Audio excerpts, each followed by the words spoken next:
All right, Democrats now desperate to retake the House come November, but one of Nancy Pelosi's top lieutenants now calling out the party's leadership, saying if we're still in the minority come November, all of us have got to go. So is he right about that? Is it time for Democrats to replace Nancy Pelosi? And other party leaders here to debate that is Democratic strategist Chuck Rocha and Republican strategist Ned Ryan. Guys, thanks so much for coming on this morning. Let's go to Chuck first here. Good morning to you. And I want to say I would have to think that this is about as inspired and motivated as the left could be for an upcoming election. If they don't pull anything off come November, what do you think the move should be? Look, there's been some rumbling out there on the left and in the Democratic caucus about the leadership. The average age of the Democratic leadership is like 76 years old. And every year and every group of years, there's an ebb and flow of leadership. You see Paul Ryan stepping down, new Republicans stepping up, and no new Democrats have stepped up. But there's a lot of great young Democrats ready to do that. As if the timing is right is what's going to happen, because there's so much pressure on the Democrats and their leadership to retake the House. But it will not be easy, because many of these districts are gerrymandered, and it's just hard to win them. So they may be unduly punished for something they're not responsible for.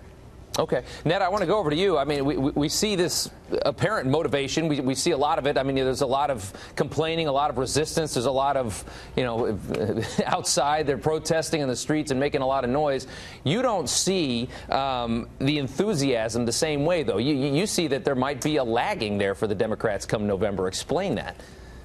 Oh, absolutely, Rob. If you were to look at the congressional generic polls, especially the recent ABC Washington Post one, I think Democrats should be concerned. They were up double digits in generic polls coming into this year, and in this new one, they're only up 4 points. But if you start to look at the numbers below the surface, Republicans, it shows, are absolutely likely to vote by 6 points over Democrats.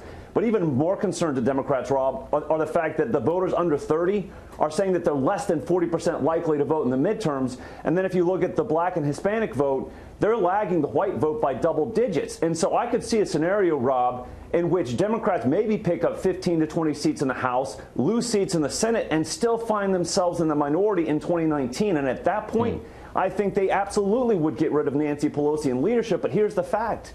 They'd probably replace her with somebody just as far left of the American mainstream as she is, maybe even more so, because the Democrat Party right now is being eaten from within by far-left donors and the grassroots. And quite frankly, the Democrat Party right now is having a serious flirtation with socialism. And I think after the 2019 elections, if they don't take the majority back, I don't think they'll learn their lessons. I think they'll keep going further left. Let's put that to Chuck real quick. I wanted to ask that question anyways. As far as their messaging goes, I mean, they just had this young guy in Pennsylvania steal that congressional seat, and he had a message that was very moderate, and he had a lot of Trump's same agenda items.